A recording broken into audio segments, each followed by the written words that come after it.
चलिए अब हम लोग चलते हैं कॉन्वेक्स मिरर के बाद कॉनकेव मिरर को पढ़ते हैं, है ना। और कॉन्वेक्स मिरर के बारे में हमने अच्छे से पढ़ा, है ना, अच्छे से पढ़ा कॉन्वेक्स मिरर के बारे में। अब हम लोग पढ़ेंगे कॉनकेव मिरर के बारे में, ठीक है। तो एक बार मैं आपको और रिपीट करवा देना चाहता हूँ कॉन्वेक्स मिरर के बारे में क्या क्या कहानी हुई थी। कॉन्वेक्स मिरर से रिलेटेड मैं कुछ बातें आपको बताना चाहता हूँ। कॉन्वेक्स मिरर, है ना, कॉन्वेक्स मिरर ऑब्जेक्ट और इमेज के बारे में जानते हैं। अगर ऑब्जेक्ट रियल है तो इमेज कैसा होगा, वर्चुअल होगा ऑलवेज। अगर ऑब्जेक्ट वर्चुअल है तो इमेज रियल भी हो सकता है और वर्चुअल भी हो सकता है, दोनों केस आ सकते हैं, कोई दिक्कत नहीं है। तो यहां देखिए कि अगर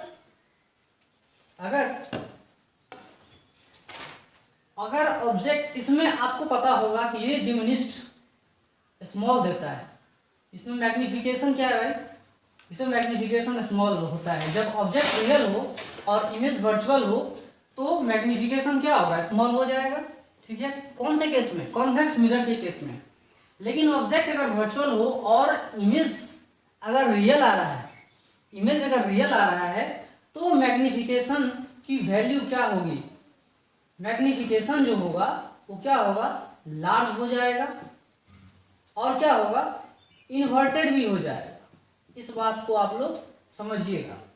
फिर अगर इमेज वर्चुअल है तो ऑब्जेक्ट अगर वर्चुअल है तो इमेज भी वर्चुअल होगा। इस केस में क्या होगा, मैग्निफिकेशन लार्ज ही रहता है लेकिन इरेक्ट रहता है। ये हमने आपको बताया था कॉन्वेक्स मिरर के बारे में। और रियल ऑब्जेक्ट के लिए वर्चुअल इमेज रहता है, मैग्निफिकेशन स्मॉल रहती है, बिहाइंड द मिरर हमेशा इमेज फॉर्म करते हैं, ठीक है। बाद बाकी केसेस मैंने बताए हैं। ये ऑब्जेक्ट वर्चुअल है तो इमेज रियल होगा और ऑब्जेक्ट वर्चुअल है तो इमेज भी रियल होगा। लार्ज मैग्निफिकेशन इन्वर्टेड इरेक्ट, है ना। चलिए अब हम लोग पढ़ते हैं कॉनकेव मिरर के बारे में, कॉनकेव मिरर के बारे में। और इससे पहले कॉन्वेक्स मिरर में बताया था मैंने आपको एक न्यूमेरिकल, उसमें आप मैग्निफिकेशन फाइंड करके देखना, लार्ज होगा, इन्वर्टेड होगा, है ना, ग्रेटर देन लेस देन 1 आएगा लेकिन लार्ज हो जाएगा, ओके। इसको भी देखना और इसमें ग्रेटर देन 1 ये भी देखना, है ना, ये भी दिखा चुका हूं मैं। तो कॉन्वेक्स मिरर के बारे में हमने पढ़ लिया अच्छे से, कोई दिक्कत नहीं है। अब हमारा करेंट टॉपिक, जो अभी का टॉपिक है, जो अभी हम लोग स्टडी करेंगे, जो अभी हम लोग जानेंगे, वो क्या है, कॉनकेव मिरर। कॉनकेव मिरर का डिफिनीशन पढ़ेंगे, फिर इसका नेचर पढ़ेंगे, फिर उसकी कुछ प्रॉपर्टीज पढ़ने के बाद उसका यूजेस भी उसी के आधार पे हम लोग जानेंगे, ओके। तो कॉनकेव मिरर है क्या, पहले हम लोग डिफाइन करते हैं। सबसे पहले हम लोग जाने थे कि एक स्फीयर से हम लोग मिरर को काटते हैं तो कॉनकेव मिरर बन जाता है, ओके। और जिस पार्ट को हम पॉलिश करते हैं, कट करके पॉलिश करते हैं, वो मिरर बन जाता है। बाद बाकी ग्लास रहता है तो ग्लास लाइट को पास करवा देता है। अगर ये सिर्फ सिंपली ग्लास रहता है तो लाइट पास कर जाता है, लेकिन हमने पीछे से पॉलिश करके रखा हुआ है जिससे लाइट जो है रिफ्लेक्ट होके वापस आ जाए। पॉलिशिंग एल्युमिनियम से भी कर सकते हैं और सिल्वर से भी कर सकते हैं, क्योंकि ये सब्सटेंसेस हाईली रिफ्लेक्ट करते हैं। गोल्ड से नहीं करते हैं क्योंकि महंगा आता है।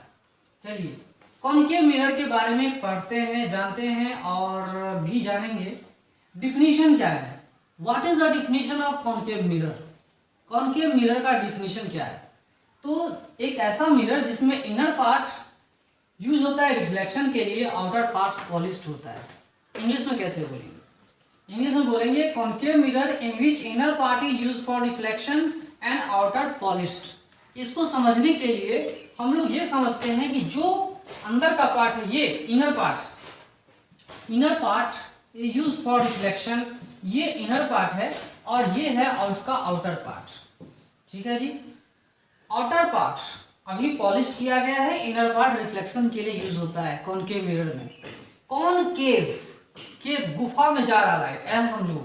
तो गुफा है ना, ये गुफा है, इसमें लाइट जा रही है, तो ऐसा समझना है ना, इसमें लाइट जा रही है, इनर एंड आउटर, इतना आपको समझना होगा। इनर पार्ट यूज होता है रिफ्लेक्शन के लिए और आउटर होता है पॉलिश करने के लिए। चलिए सही है। नेचर क्या है इस मिरर का? नेचर क्या है इस मिरर का? बेसिक नेचर है कन्वर्जिंग।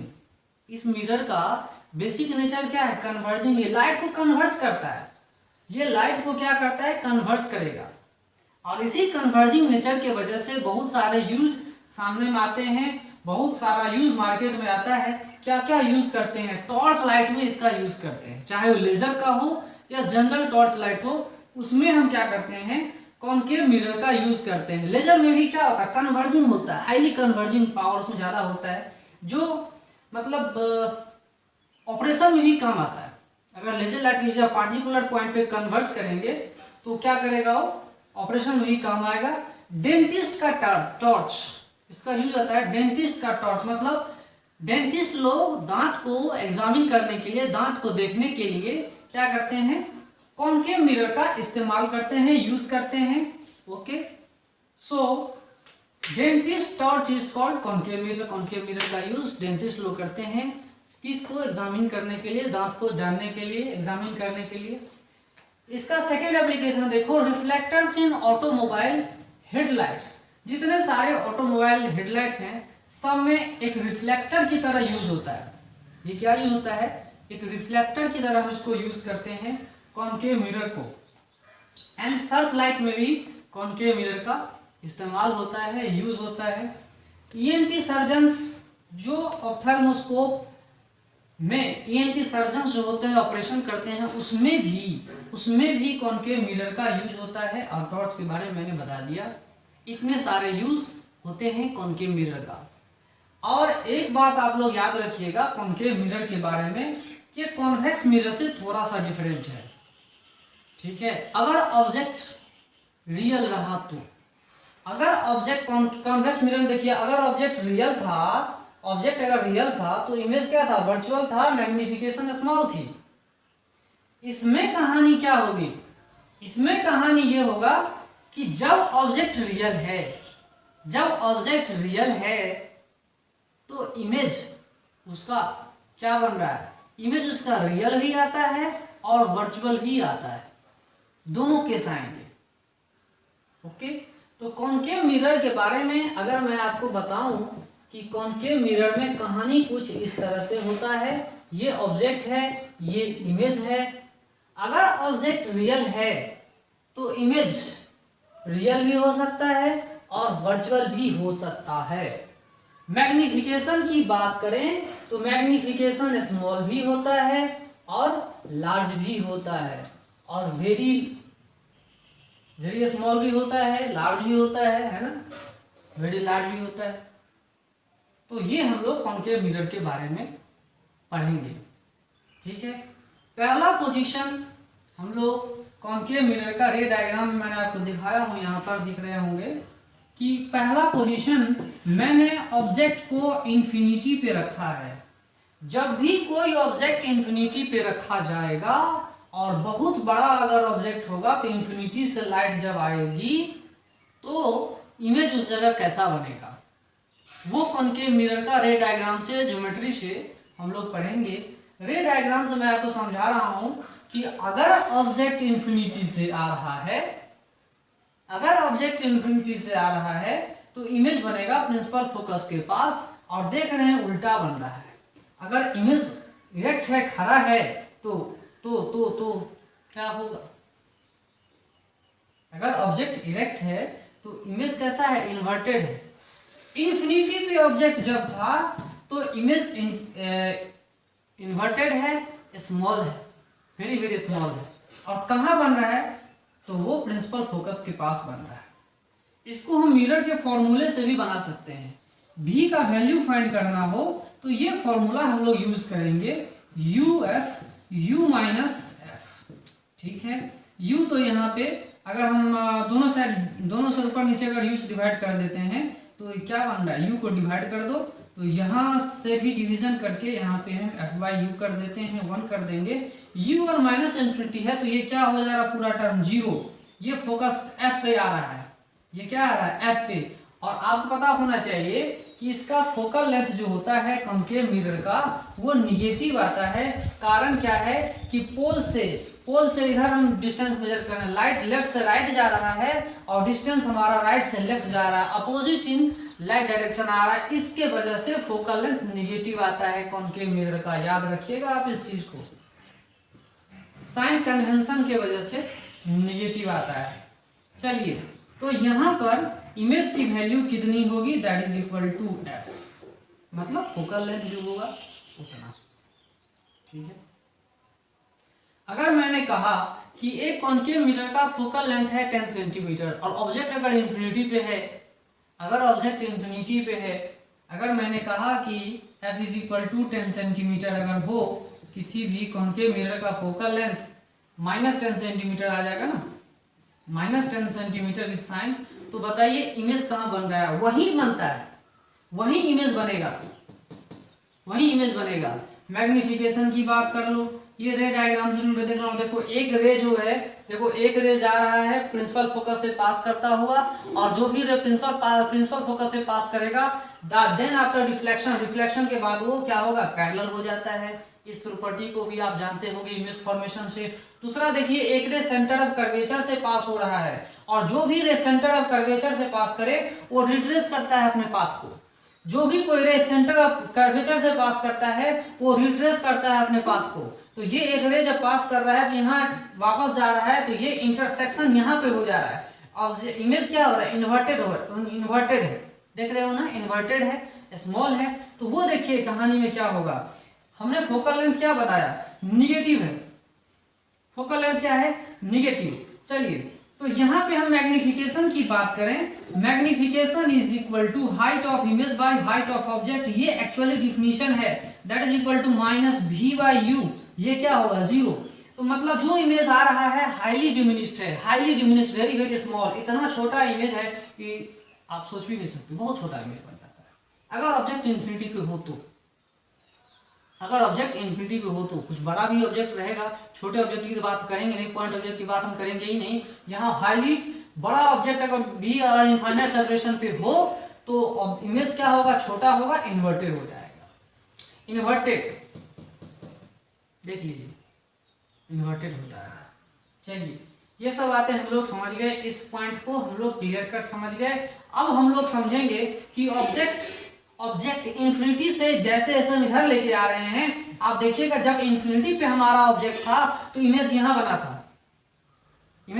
था, लेकिन ऑब्जेक्ट इंफिनिटी से सेंटर ऑफ कर्वेचर के पास लाएंगे तो इमेज किधर जाएगा, इधर जाएगा, क्या होगा, बताइए क्या होगा उस केस में, क्या होगा अगर हमारा ऑब्जेक्ट इमेज इंफिनिटी से सेंटर ऑफ कर्वेचर के पास जाए, तो ये इमेज ये इधर से इधर जाएगा या इधर जाएगा, कहां जाएगा, वो भी हम लोग देखेंगे। सेंटर ऑफ कर्वेचर, इससे पहले अगर हम केस हैंडल करते हैं तो ये इमेज जो होगा, जैसे जैसे ऑब्जेक्ट सेंटर ऑफ कर्वेचर की तरफ जाता है, ये इमेज भी क्या होगा, वैसे वैसे धीरे धीरे क्या करेगा, सेंटर ऑफ कर्वेचर के पास आ जाएगा। ठीक है, तो यहां पर ऑब्जेक्ट खड़ा कर दें तो उसका इमेज इन्वर्टेड नीचे ही बनेगा, बात को समझिए। ओके, यहां हमने ऑब्जेक्ट खड़ा कर दिया तो यहां इमेज बना, मतलब ऑब्जेक्ट का इंफिनिटी से सेंटर ऑफ कर्वेचर के पास आ रहा हो तो इमेज उसका फोकस से लेकर सेंटर ऑफ कर्वेचर के बीच में ही लाई करेगा, उसके बाद कहानी कुछ और होगी। उसको मैं फॉर्मूला से बता सकता हूं आपको, आप खुद भी टेस्ट कर सकते हो। इस रेंज में C से पहले आप क्लियर कट मान सकते हो कि C अगर हमने 10 सेंटीमीटर फोकल लेंथ हमने 10 सेंटीमीटर रखा है, मतलब ये डिस्टेंस -20 सेंटीमीटर आ गया, R जो है यहाँ पर -20 सेंटीमीटर आ गया, कोई दिक्कत नहीं है, इतनी बात समझ में आ गई। अगर हमने दूसरा केस में भी बता रहा हूँ, U is not equal to infinity, मैं आप खुद इसको बना सकते हो, कोई दिक्कत नहीं है। U इज अगर मैग्नीट्यूड की बात करूं, U is magnitude of U, अगर मैं ग्रेटर देन 20 सेंटीमीटर मान लूं, मैग्नीट्यूड की बात नहीं कर रहा हूं, रियल ऑब्जेक्ट है, U लेस देन 0 होगा, है ना। अगर इससे ज्यादा U की वैल्यू आ रही है, तो मान लो u is equal to -30 centimetre. इस केस में कहानी क्या होगी, इस केस में कहानी क्या होगी वो हमें बताइए। उस केस में कहानी क्या होगी, तो यहाँ मैग्निफिकेशन भी आप फाइंड कर सकते हैं मिरर फॉर्मूले से। आप लोग क्या कहने फाइंड कर, हर चीज फाइंड कर सकते हैं। यहाँ देखिए मिरर फॉर्मूले से मैंने क्या कहा था, u into F, u minus F, ये बताया था ना क्या होगा। इस कहानी में इमेज का पोजीशन क्या होगा आप लोग खुद देख सकते हैं। u कितना है तो -30 सेंटीमीटर, f कितना है भाई तो कितना है f जी, इसका f हमने कितना बताया था -10 सेंटीमीटर। यहाँ -10 सेंटीमीटर ले लो, डिवाइडेड बाय u कितना है -30 है, माइनस माइनस कितना -10, ये कितना होगा आंसर बताइए। ये होगा 300 डिवाइडेड बाय ये कितना आ रहा है -20, ये कितना आ रहा है भाई -20 है ना। इसको कैंसिल करेंगे तो ये आ रहा है -15 सेंटीमीटर। -15 सेंटीमीटर का मतलब क्या हुआ, ये 20 है, मतलब 20 यहाँ से यहाँ तक डिस्टेंस 20 है, तो 20 से पहले यहीं आसपास बनेगा इमेज, यहीं आसपास बनेगा। और आप देख लो तो मैग्निफिकेशन और इमेज कैसा है, इमेज कैसा है रियल है, इमेज कैसा है रियल। यहाँ देखिए ऑब्जेक्ट भी रियल और इमेज भी रियल बना रहा है, रियल इमेज है, देख लीजिए यहाँ पर। ओके मैग्निफिकेशन की बात करते हैं, height of image by height of object minus v by u। u की वैल्यू कितनी है u, तो माइनस v कितना आ रहा है भाई, तो माइनस v आ रहा है -15 और u कितना है, u इज इक्वल टू कितना आ रहा है, u जो है वो कितना आ रहा है -30 सेंटीमीटर। तो यहाँ पे देखिए क्या आंसर आया है, माइनस माइनस प्लस -1/2, मतलब इमेज जो है वो अब इन्वर्टेड है।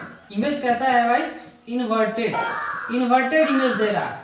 ओके -1/2, -1/2 मतलब इमेज जो है वो छोटा हो जा रहा है, ऑब्जेक्ट से छोटा, आधा दिखेगा, ऑब्जेक्ट का आधा दिखेगा इमेज, बिटवीन दिस पॉइंट कहीं पे दिखेगा। -20 सेंटीमीटर हमने यहाँ बताया, तो फिर 10 तो ये हो गया, तो 15 यहीं पे होगा ना, -15, ठीक है। आप इस समझ लीजिए, देख लीजिए -1/2, इस केस को भी हमने हैंडल करके बता दिया। और 30 सेंटीमीटर मैंने बताया आपको,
चलिए अब हम लोग कॉन्केव मिरर के बारे में पढ़ते हैं। कॉन्केव मिरर का एक पोजीशन, मैंने ऑब्जेक्ट का पोजीशन रखा कि ऑब्जेक्ट इन्फिनिटी के पार और सेंटर कर्वेचर से परे है, मतलब कहीं ना कहीं इधर है और इन्फिनिटी से बीच में है, मतलब u का magnitude less than infinity and greater than 2f, ठीक है। उसको डिस्कस करने से पहले मैं एक सिंपल क्वेश्चन पूछ रहा हूँ आपको, जो IIT 1993 का क्वेश्चन है और सिंपल भी है, लेकिन उतना सिंपल नहीं है कि कोई आदमी जनरल फॉर्मूला लगा के अप्लाई करके क्वेश्चन का आंसर फाइंड कर ले। IIT 1993 का क्वेश्चन है, इसको आप लोग पढ़ेंगे और इस क्वेश्चन को सॉल्व करेंगे। क्या दिया हुआ है, द सन जिसकी डायमीटर दी हुई है d, गिवन दिया हुआ है, डायमीटर सन का दिया हुआ d, subtends an angle theta radians at pole of a concave mirror of focal length f, find diameter of image of the sun, find diameter of image of the sun found by the mirror. ठीक है, क्या find करना है इस case में, हमें find करना है सन का डायमीटर जो सन का डायमीटर नहीं, सन के इमेज का डायमीटर जो मिरर फॉर्म कर रहा है, जो मिरर फॉर्म कर रहा है। ये IIT 1993 का क्वेश्चन है, ठीक है।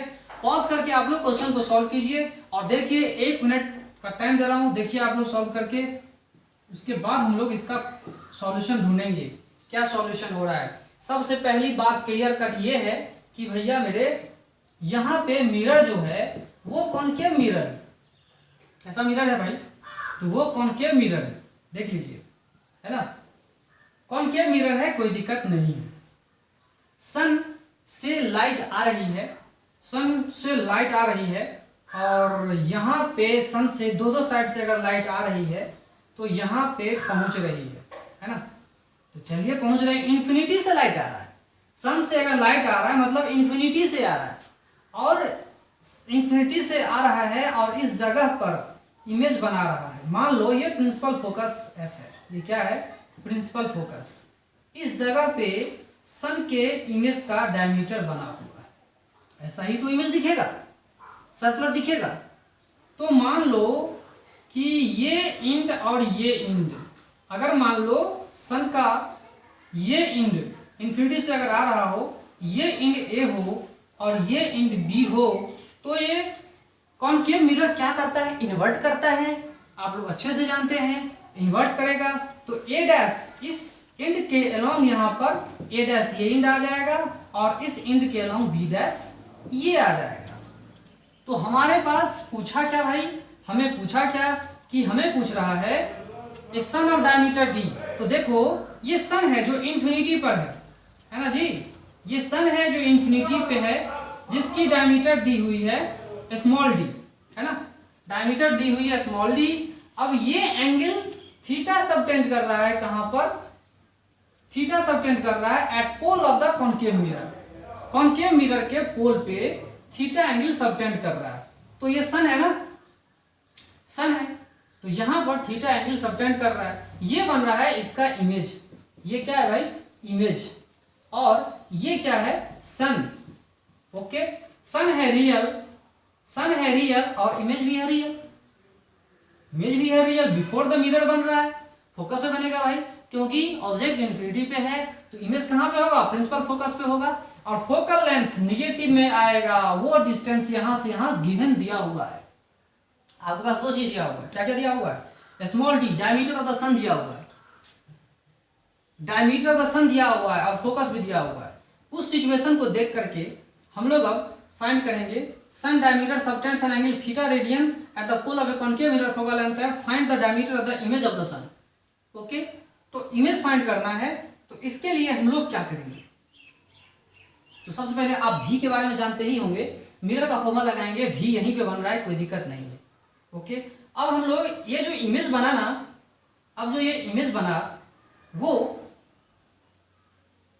ये जो इमेज बनाते हैं हम लोग, अब उस इमेज को कैसे हम लोग समझेंगे, ठीक है।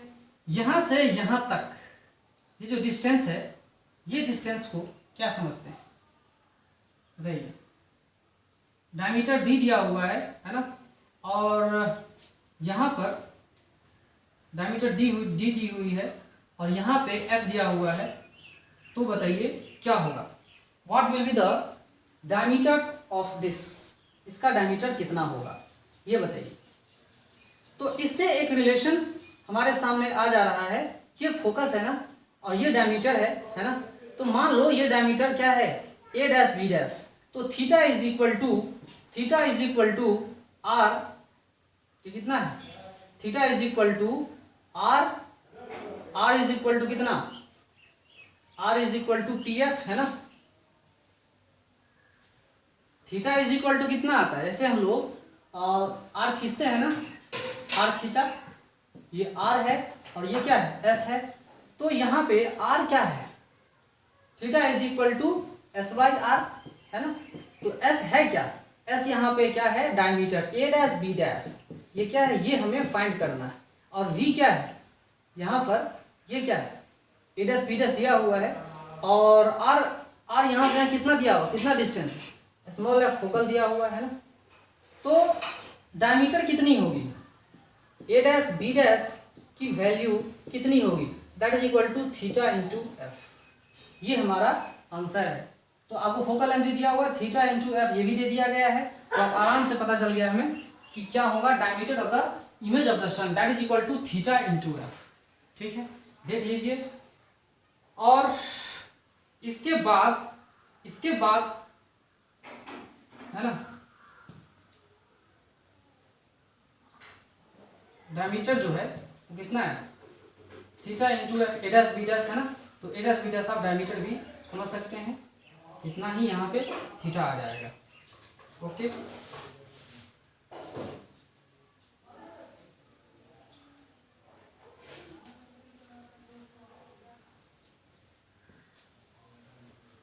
ओके चलिए, ये डायमीटर डी, इसको हम लोग एज्यूम करके चलेंगे, है ना, यहाँ पे ये इसको नहीं, यहाँ हम इसको एज्यूम करके चलेंगे, है ना, D. Okay, D is equal to theta into F, ये रिलेशन आ रहा है, D is equal to theta into F. Okay, चलिए आगे हम लोग समझते हैं। अब हम लोग ये समझते हैं कि ऑब्जेक्ट का पोजीशन सेंटर ऑफ कर्वेचर से लेफ्ट हो और इन्फिनिटी से राइट में हो तो क्या कहानी बनेगी, तो इमेज कैसा होगा।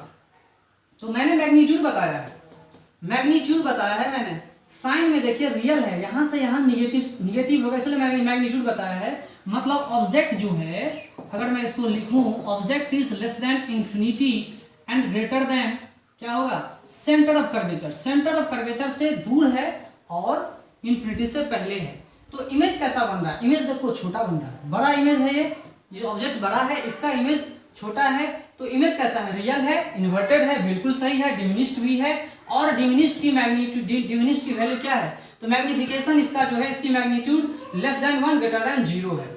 आप देख सकते हैं, हाईली डिमिनिश्ड नहीं है लेकिन डिमिनिश्ड हो, जितना ज्यादा दूर ऑब्जेक्ट रहेगा उतना ज्यादा हाईली डिमिनिश्ड इमेज बनेगा। जैसे मैंने बताया था, इन्फिनिटी पर ऑब्जेक्ट हो तो उसका मैग्निफिकेशन क्या होता है, 0। जैसे जैसे ऑब्जेक्ट ऐसे इधर आ रहा है वैसे वैसे उसकी मैग्निफिकेशन क्या होती है, उसकी मैग्निफिकेशन धीरे धीरे बढ़ते धीरे धीरे बढ़ता है। कब से कितने तक, कितने से बढ़ रहा है, 0 से बढ़ते सेंटर ऑफ कर्वेचर से पहले तक लेस देन 1 रहता है, सेंटर ऑफ कर्वेचर से पहले तक लेस देन 1 रहता है, और एग्जैक्ट सेंटर ऑफ कर्वेचर पे क्या होगा वो भी हम आपको बताएंगे। ठीक है, तो यहाँ पे ये हमने मैग्नीट्यूड बताया है, तो मैग्नीट्यूड में ये है, चलिए ठीक है कोई दिक्कत नहीं है, लेकिन एक्चुअली m क्या है, लेस देन 0 आ रहा है, m क्या होगा, लेस देन 0 आ रहा है, बिकॉज इट इज इन्वर्टेड में ये कहानी आ रही है, और तो आप लोग अच्छे से समझ गए होंगे कि इन्वर्टेड क्यों आ रहा है। चलिए, इन्वर्टेड आ रहा है, डिमिनिश्ड भी है, और हाईली डिमिनिश्ड पोजीशन ये है, और लेस देन 1 सेंटर कर्वेचर से पहले तक है।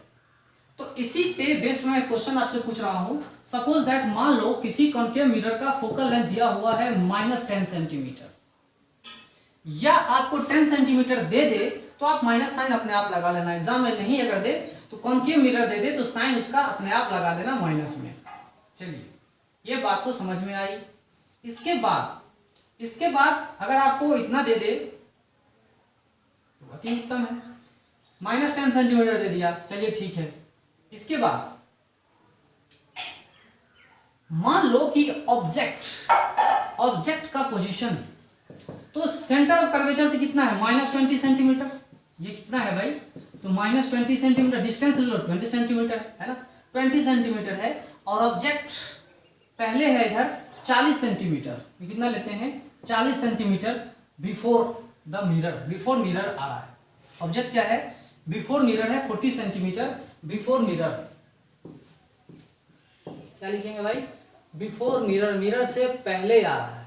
ठीक है, तो बताइए कि इमेज का पोजीशन क्या होगा, what will be the position of image, v की वैल्यू क्या होगी और मैग्निफिकेशन भी क्या होगा, ये दोनों चीजें फाइंड करनी है। तो v का वैल्यू आप लोग पॉज करके 1 मिनट में आप लोग क्वेश्चन को सॉल्व कर सकते हो, तो क्वेश्चन क्या है, काफी इजी है ना। तो v की वैल्यू हमने फॉर्मूला बताया था u into F divided by u minus F, इस फॉर्मूले का यूज करेंगे, u is equal to minus use करेंगे, बिफोर द मिरर है ना तो माइनस यूज करेंगे, that is equal to -40। Focal length है ना, कॉन्केव मिरर का फोकल लेंथ क्या आता है, नेगेटिव में आता है, तो ये लिखेंगे कितना हो, तो पहले से लिखा हुआ है -10 है ना। u कितना है तो -40 और f कितना है तो माइनस माइनस क्या होगा प्लस, तो ये देखिए इतना आ रहा है, ये कितना होगा 400 डिवाइडेड बाय ये कितना आ रहा है -30 है, ये इतना आ जा रहा है -40/3 सेंटीमीटर बिफोर द मिरर आ रहा है। मतलब इमेज जो है वो रियल है, इमेज क्या है, रियल है। और मैग्निफिकेशन की बात करें यहाँ पर, तो मैग्निफिकेशन भी आप देख सकते हो, डिफिनीशन क्या है, height of image by height of object that is equal to -v by u। -v है क्या भाई, तो -v माइनस है, यहाँ 40/3 लिखेंगे और u क्या है, तो u इज इक्वल टू -40, तो माइनस में आ जाएगा है ना। तो ये कितना आ रहा है, m की वैल्यू कितनी है -1/3 आ रही है।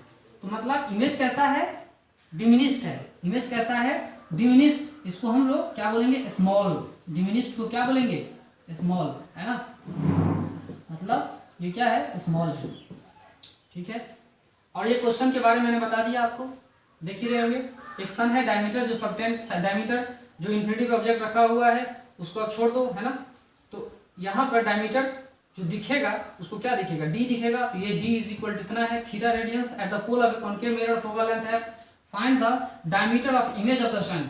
ये जो डायमीटर है इस इमेज ऑफ द सन को फाइंड करना है। ओके,